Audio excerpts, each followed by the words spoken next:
wawancara bersama calon legislatif. Saya Stephen Luguslim, moderator acara hari ini.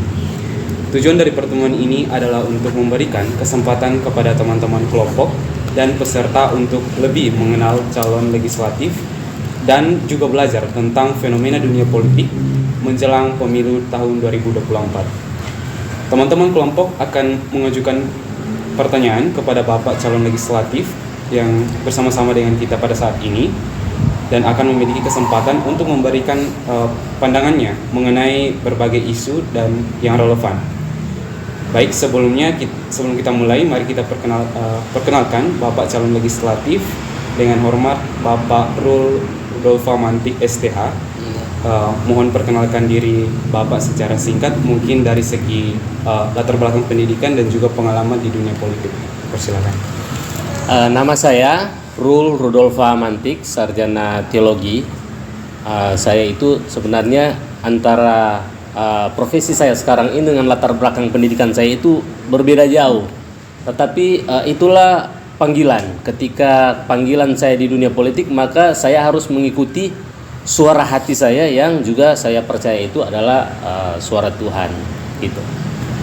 Baik.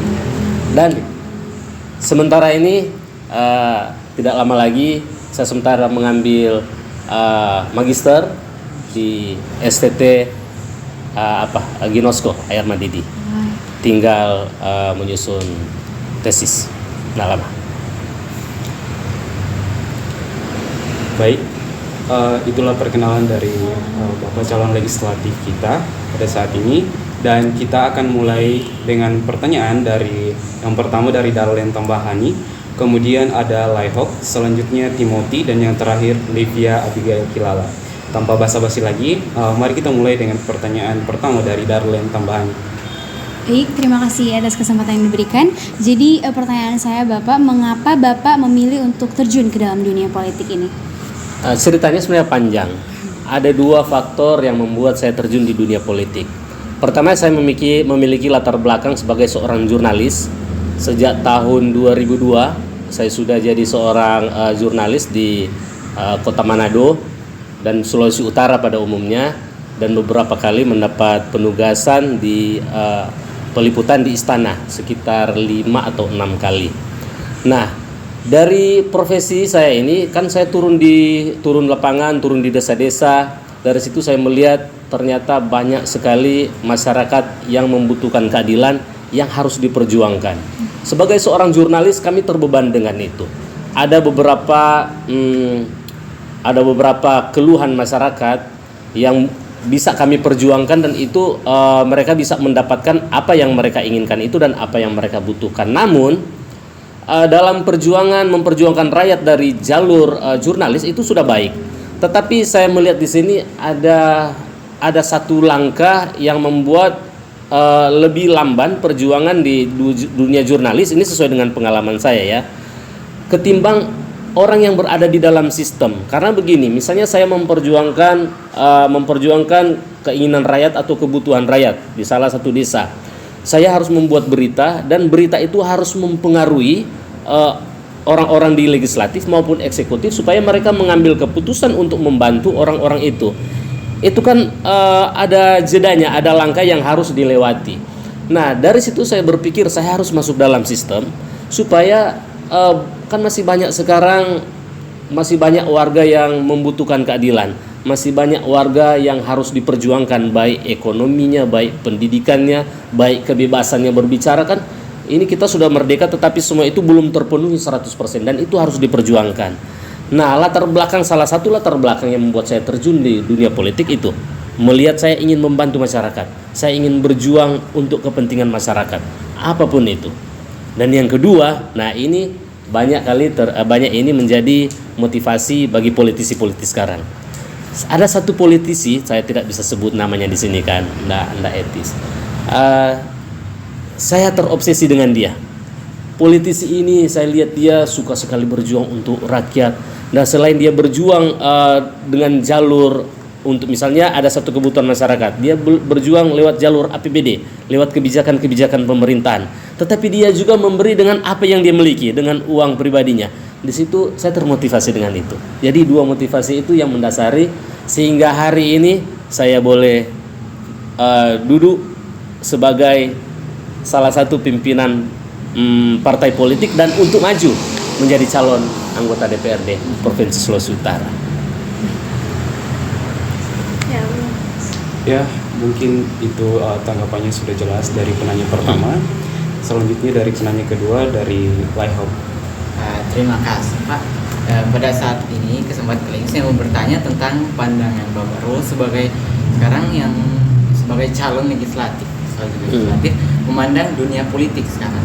Mungkin ada perbedaan dari awal mungkin Bapak masuk dengan awal sekarang, mungkin bisa Bapak sebutkan pandangan Bapak tentang perbedaan politik, fenomena politik yang ada. Nah, keadaan atau kondisi politik saat ini sebenarnya lebih bagus dibandingkan tahun 90-an. Sebab tahun 90-an ketika zaman itu masih Presiden Soeharto, politik kita itu berjalan politik otoriter. Kebebasan berbicara itu dikekang, kebebasan berpendapat dikekang, semua serba terbatas. Tetapi sesudah reformasi tahun 98, maka politik di Indonesia itu berubah menjadi lebih bebas lagi. Memang sudah sesuai dengan undang-undang dasar kita bahwa kita kebebasan berpendapat, berpikir, berbicara. Nah, itu muncul di tahun 98. Nah, ketika muncul tahun 98 itu awalnya cuma 3 partai politik, maka menjadi banyak. Nah, hingga saat ini partai politik itu menjadi banyak sehingga orang-orang memiliki banyak pilihan di mana saya harus memberikan suara supaya apa yang menjadi keinginan saya sebagai seorang rakyat di pemerintahan bisa tercapai lewat partai politik yang muncul sekarang. Jadi tidak hanya 3 lagi, sekarang kan banyak. Untuk sekarang ada 18, tapi sebelumnya di tahun 98 lebih banyak lagi. Sampai kertas itu begitu besar. Jadi setelah masa reformasi, maka kira-kira tahun 2000 berapa ya? 2019 atau apa? Maka politik di Indonesia hampir keluar dari jalur undang-undang, yaitu muncul politik identitas. Nah, itu berbahaya bagi negara kita. Politik identitas itu muncul ketika terjadi pilkada di DKI Jakarta. Nah, yang ditakutkan jangan sampai politik identitas yang terjadi di DKI Jakarta akan mereka praktekkan juga di tahun 2024. Tetap kita berdoa sama-sama dan kita berjuang sama-sama supaya politik identitas itu tidak lagi terjadi di Indonesia. Cukup di tahun itu saja, cukup di daerah itu saja. Dan sekarang kita sudah berubah, reformasi harus berjalan dengan baik. Seperti itu. Mungkin dari sedikit tambahan dari saya, pertanyaan tambahan. Kenapa Bapak bisa memilih Perindo? Apa ada sesuatu yang menarik dari sini sehingga Bapak, karena tadi kita sudah mendengar dari Ibu Ketua DPW bahwa Bapak dari latarnya Bapak seorang wartawan kemudian dipanggil ke Perindo. Apa yang Bapak rasakan sehingga mau menerima menjadi anggota dari Perindo? Pertama, ketika ditawarkan menjadi pengurus Perindo, itu saya belum langsung terima. Jadi saya bilang, boleh nggak saya minta ADART-nya, visi misinya, karena saya mau belajar. Ketika saya belajar di situ, di salah satu poin visi dan misi dari partai itu sesuai dengan apa yang menjadi dorongan dari diri saya untuk menjadi seorang politisi, yaitu memperjuangkan masyarakat. Tetapi kalau di Perindo itu kan lebih spesifik lagi apa yang harus diperjuangkan. Nah, ketika saya baca dan ditanya lagi bagaimana, apa mau ikut? Ya, saya mau ikut. Jadi nama saya langsung diusulkan ke Jakarta, diverifikasi oleh DPP Pak Haritanu Sudibyo, dan Pak Haritanu Sudibyo menyetujui sehingga keluarlah SK sampai saat ini.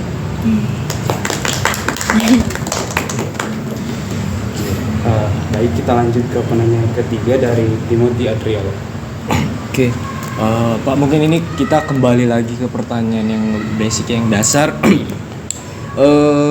Sebenarnya apa sih visi-visi Bapak mungkin masuk ke dunia politik? Mungkin keinginan Bapak atau kehendak Bapak di dalam dunia politik mungkin ingin mengubahkan sesuatu atau apa, mungkin boleh jelaskan pandangan dari Bapak. Pertama, visi misi sebagai seorang politisi, apalagi sebagai seorang pengurus partai, visi misinya harus linear dengan visi misi partai politik. Yaitu kalau di Perindo itu visinya yaitu mewujudkan masyarakat yang berkesatuan, adil, makmur, sejahtera, bermartabat, berbudaya, dan berdaulat. Nah, tentunya itu visinya, dan misi dari situ kan dijelaskan tentang visi tadi, apa-apa yang harus dilakukan.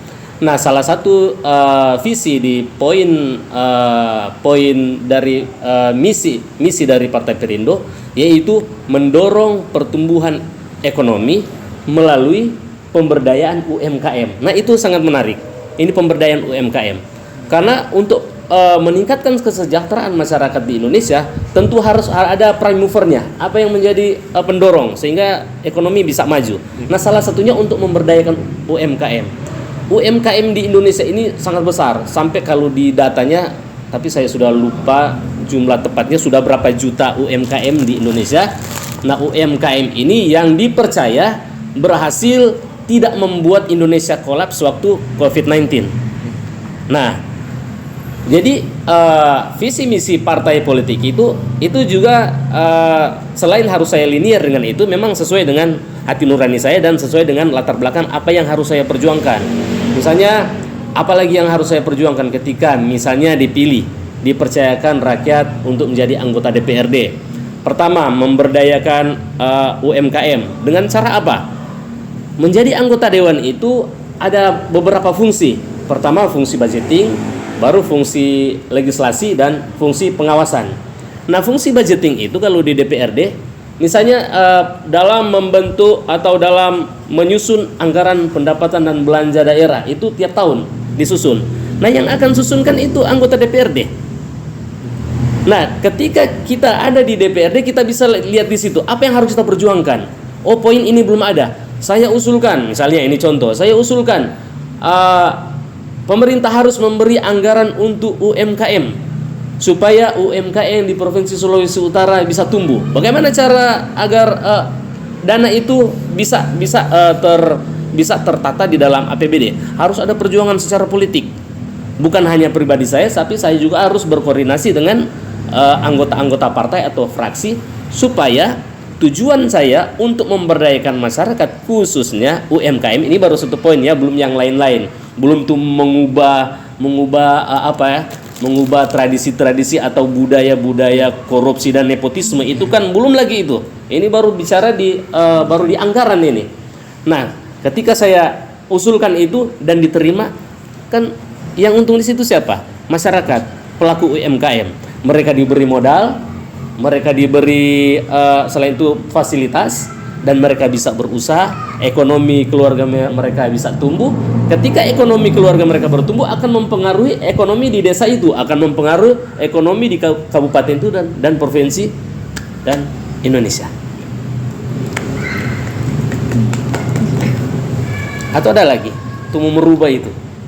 Nah, itu mau merubah nepotisme, KKN, korupsi, nepotisme itu.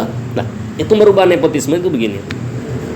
Menjadi anggota DPRD itu memiliki power yang kuat untuk merubah satu sistem yang bobrok. Misalnya dalam pengangkatan THL, kebanyakan kalau adik-adik tahu pengangkatan THL itu yang diangkat THL kan saudaranya si penguasa-penguasa. Nah, itu harus diputuskan. Bagaimana cara agar supaya pengangkatan THL itu tidak dikuasai oleh para penguasa. Harus buat sistem yang kuat akan memaksa orang yang jahat untuk menjadi baik. Itu cuma kita dengar di televisi. Tapi betul toh, ketika orang punya sistem kuat, tuh orang-orang jahat yang mau suka kasih masuk THL dengan cara yang tidak benar, tidak akan terjadi. Tetapi kita bangun sistem yang kuat sehingga semua orang memiliki kesempatan untuk menjadi THL atau PNS atau apapun yang dibutuhkan oleh pemerintah daerah kita. Ada lagi? Ya, mungkin sudah jelas tanggapannya, dan mungkin satu lagi penanya dari saudari Livia. Baik, terima kasih. Untuk pertanyaan saya, apa mungkin tips dan saran dari Bapak untuk kita anak-anak muda ini untuk terjun atau masuk di dunia politik? Nah, pertama harus ada keinginan yang kuat dulu. Keinginan yang kuat itu harus didasari dengan satu hal yang mendorong adik-adik. Kalau saya menjadi anggota DPRD, apa yang harus saya lakukan?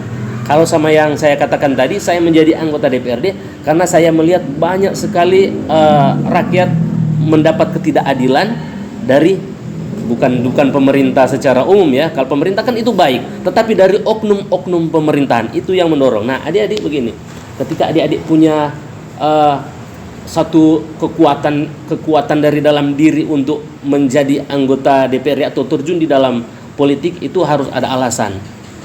Adik-adik mau apa kalau mau jadi anggota DPRD? Itu dulu. Yang kedua, berani. Menjadi anggota DPRD itu harus berani. Karena apa? Menjadi anggota DPRD bukan duduk sama dia akunting. Kalau akunting itu duduk bikin-bikin administrasi, enggak ada. Artinya sedikit bicara banyak bekerja, itu akunting. Tetapi kalau anggota DPRD itu banyak bicara banyak bekerja, tetapi bukan sedikit bekerja. Banyak bicara banyak bekerja. Itu butuh apa? Butuh keberanian. Tapi kalau saya lihat ini berani-berani ini, muka-muka begini, muka berani. Nah, saya melatih diri saya untuk menjadi berani bagaimana? Itu salah satu rahasia.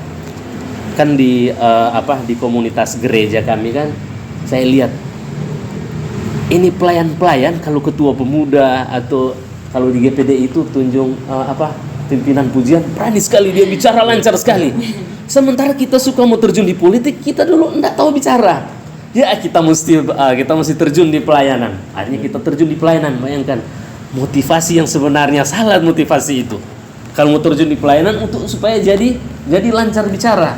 Tetapi ketika saya terjun di pelayanan waktu itu, maka Tuhan membawa saya memang jadi pelayan-pelayan betul-betul. Tetapi ternyata ada waktunya untuk terjun di politik. Nah, ketika saya terjun di politik, saya itu sudah berani berbicara, sudah berani tampil di muka umum. Apalagi kami kalau pimpinan di DPW, kalau mau rapat itu semua yang duduk di sini, yang duduk sini tadi kebanyakan anggota DPRD. Jadi adik-adik bayangkan, orang pe posisi begini mau basir itu dia yang anggota DPRD. Dorang bilang anggota DPRD kalau dia pe politik itu soban itang semua, dorang boleh putar, tetapi orang mesti backing pada orang tidak boleh kalah. Orang sebagai pimpinan harus bikin orang bahwa orang harus dengar orang. Tetapi bukan dalam berarti otoriter, enggak. Tetap demokrasi berjalan di dalam suatu partai. Yang kedua tadi itu, yang ketiga jujur. Betul, jujur. Ketika orang jujur dan kita terjun di dalam dunia politik, maka kejujuran inilah yang akan membawa orang pada keberhasilan. Tapi kalau orang maju di politik cuma dengan ketidakjujuran, misalnya kalau saya jadi anggota DPRD, saya mau korupsi, mau gini-gini. Kan anggota DPRD kalau korupsi kaya. Dan kalau Tuhan berkenan saya jadi anggota DPRD nanti, enggak mau kaya adik-adik. Karena kita lama 21 tahun jadi wartawan. Banyak sekali tawaran. Sama Ibu Ketua bilang tadi, ketika ada pejabat bermasalah mau kasih duit sampai ratus juta, itu kita tolak. Karena itu apa? Harus jujur. Orang jangan berani menerima suap. Supaya orang mau merubah ini negara ini, sistem politik di negara ini mesti melalui orang diri sendiri. Awal orang diri sendiri. Kalau orang tidak jujur, maka semua akan terus berlaku tidak jujur. Bagaimana orang merubah ini negara? Bagaimana orang merubah ini sistem politik? Kalau orang diri sendiri tidak jujur. Jadi ketiga kejujuran. Keempat bersandar ke Tuhan. Tanya Tuhan, saya mau jadi apa? Kalau Tuhan bilang jadi gembala, ya di gembala. Tuhan bilang jadi PNS, jadi PNS. Tuhan bilang kerja di swasta, lah jadi itu.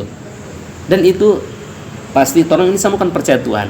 Mau orang politik tingkat manapun tetap semua kembali percaya kepada Tuhan. Di mana Tuhan taruh, di mana ngoni rasa sejahtera, disitulah berarti ngoni panggilan. Ada lagi? Kalau misalnya untuk masuk situ, misalnya untuk masuk di partai politik, nah misalnya ada anak muda yang memang belum memiliki background, atau misalnya kalau dari Bapak sendiri kan ditawarkan. Nah, kalau memang ingin masuk, apakah ada syarat-syarat harus yang tolong penuhi begitu? Harus berprestasi.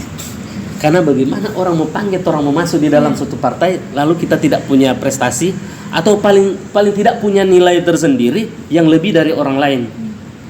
Banyak sekali orang di Sulawesi Utara ini mau jadi bendahara Perindo. Ini Perindo dan bilang partai kaya, banyak sekali itu suka. Banyak tuh mau menawarkan diri. Tetapi kenapa Ibu Ketua harus tunjuk saya, pilih saya? Karena itu. Mungkin ya di mata Ibu Ketua ada yang beda. Jadi kalau suka masuk di partai politik, trik-trik yang tadi itu cuma dasar-dasar ketika orang sudah masuk. Tetapi kalau mau maju, berprestasilah. Berprestasi dalam segala hal. Baik kalau di dalam pelayanan silakan berprestasi dalam pelayanan, dalam pendidikan silakan. Kalau adik-adik misalnya di kampus itu berprestasi, pasti ketika lulus nanti akan ditawarkan oleh partai politik untuk jadi pengurus. Karena apa? Partai politik suka sekali mengambil pengurus orang-orang yang berprestasi. Coba lihat yang pimpinan-pimpinan partai politik, apalagi kalau di nasional, Fahri Hamzah, itu orang-orang top sama orang. Meskipun mungkin pendapat mereka tidak sama dengan kita, tapi harus kita akui mereka itu orang-orang hebat. Ada Ngabalin, ada siapa lagi yang orang-orang politisi-politisi hebat di pusat sana nasional. Jadi seperti itu, harus berprestasi. Tentu belajar baik-baik kalau suka berprestasi. Ada lagi?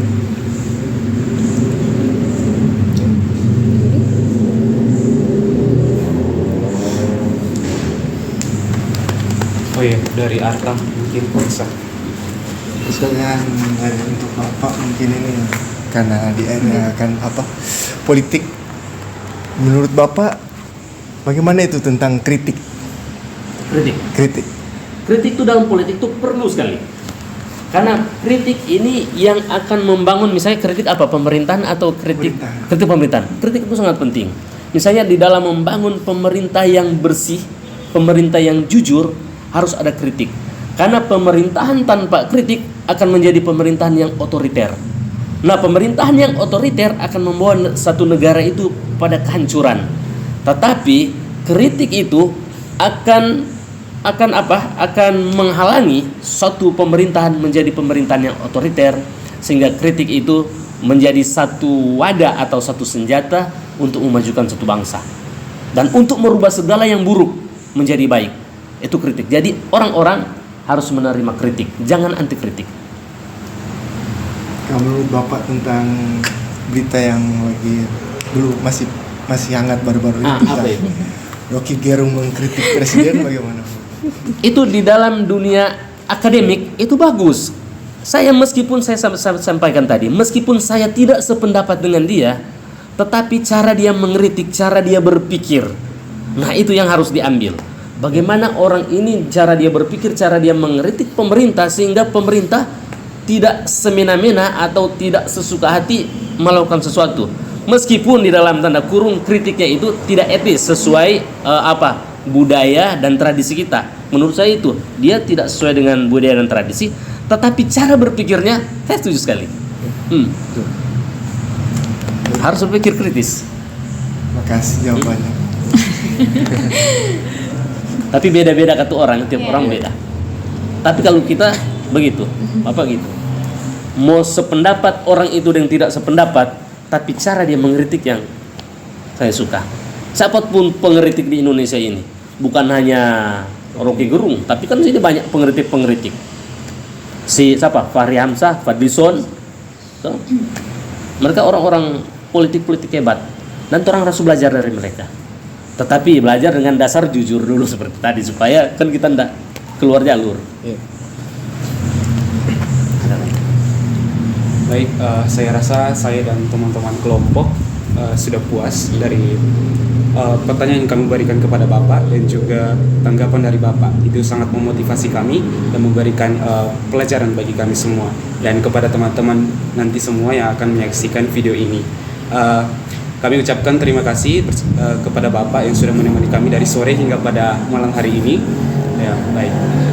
Itu saja, mohon maaf jika ada kesalahan dari kami, entah dari kesalahan saya dalam mengucapkan nama Bapak dan gelar, dan juga sikap dari teman-teman kelompok. Terima kasih.